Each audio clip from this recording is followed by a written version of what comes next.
Let's take a look at this EDC organizer. It's shaped a little bit differently than the usual rectangular pouches that you see out there. Hello, this is Lamar with MF Research, and today this pouch is the Viperade VE10. Viperade has tons of pouches and other options out there, so if this one doesn't work for you, I'm sure they've got something that's going to meet your needs. I bought this pouch to go with my Mighty Pouch Plus. The idea was that I could take the two of them, my AirPods and my phone, and pretty much be good for the entire day. I'm still testing out other minimal EDC options, so I'm not 100% sure if this is the way I'm going to go. So as usual, I'm going to go over the specs, the features, and the pouch layout. We're going to take a look and see how it compares to the Hub pouch by ALPAKA. I think from now on, since I think I'm slowly retiring my Hub pouch, I'm going to use it as the standard that I compare other pouches to. It's the one that I've used for the longest, so I think it's a good one that I can compare it to. I'm going to show you how I think I'm going to use it, and then I'm going to tell you about the things that I like, and then I'll tell you about the things that I think can improve. So now starting on the specs, the interior measures are 3.75 by 5.5.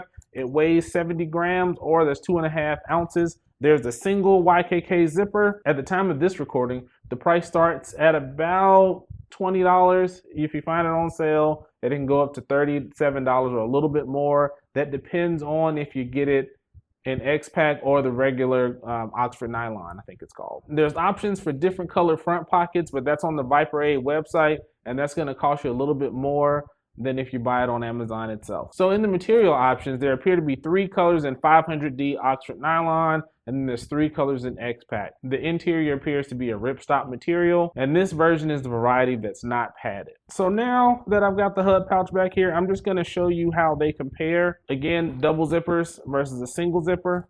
One thing that's kind of interesting about this one is it kind of feels like a taco or a book or something like that, a little more so than this one. But that's okay, I kind of like that. It's unique, and I do like this spine that's nice and reinforced. This one doesn't have that. None of the other pouches that I've seen have this reinforcement, so it's extra sturdy. This one just has 2 slip pockets right there, and it also has some loop for some patches right there. So it's kind of a half and half thing, just like this one is.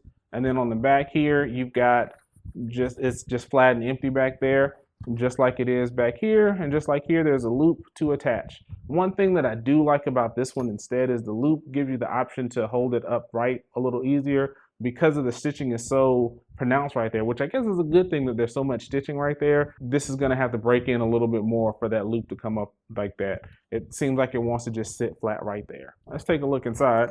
And let's talk about some of the things. I really like how this opens. I don't know why I like this so much, but I do like how it opens. So one thing I will say is I do like the contrast interior versus the all black interior in here. You've got a taller pouch when you compare the two. And then you've also got the tall pocket here. You've got 3 elasticized loops right there. And then you've got this mesh pocket right here versus the solid pocket.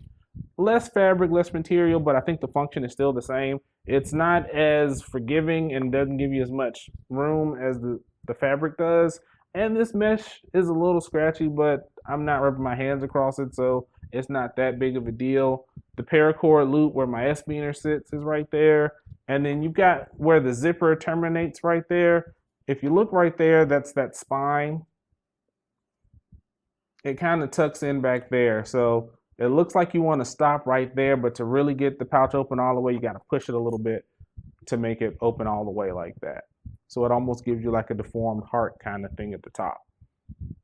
And then on the other side, you've got just the same kind of mesh, same height, but it's just divided into 2 smaller pockets. And then you've got an open pocket right here, and that's it. This spot is open, and I actually kind of like that, being like that.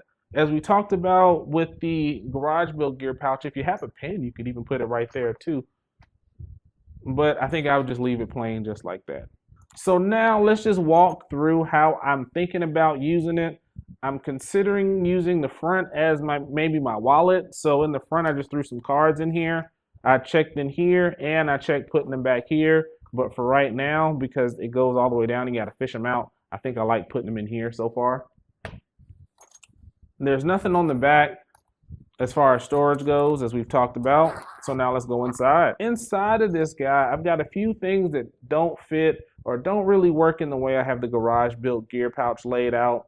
And these are things that I don't necessarily need as often as I do the things in the Mighty Pouch.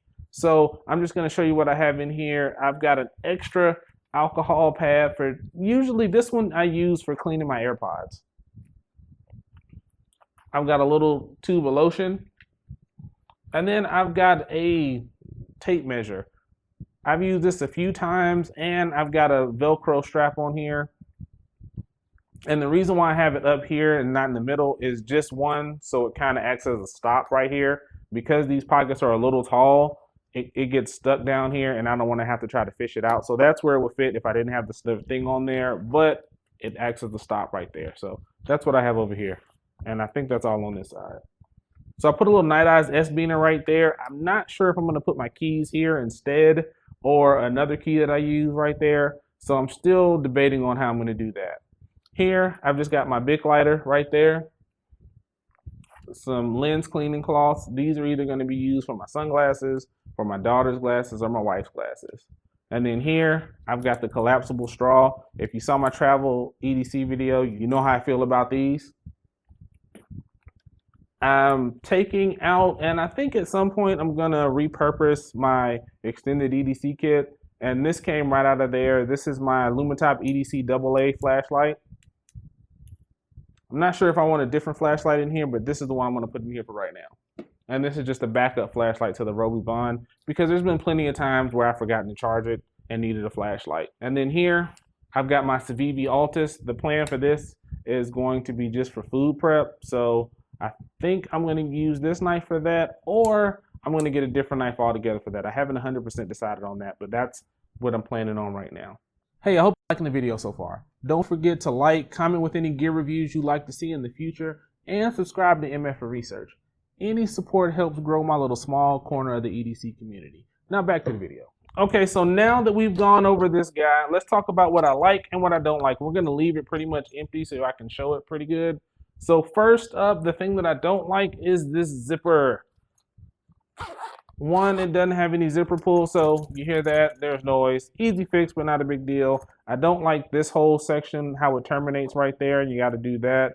And when you zip it all the way up, there's a little gap right there. It's even more pronounced when the pouch is loaded out. So if you're not careful and it's raining or something and the pouch is exposed, that's an area for water. But if you have it in a bag, it's not that big of a deal. So one thing I wouldn't mind if either this pocket or this pocket, probably this pocket, were a zipper closure, just because it's on the front and you can put your cards there comfortably. I know they fit down there and they're hidden, but just that extra bit of security to zip that shut would be nice. On this side, since there's nothing else right here, I wish they would have taken the mesh up to like right there just to help. So if you see what I have in there, it just sits about right there. The mesh holding it right there will just give it a more secure fit. And then the back pockets, they're pretty tall, so you have to be pretty careful about what you put in there and pay attention. Remember my tape measure? I had to put that Velcro strap on there just to hold it in there. And I'm gonna show you with my Zippo what happens.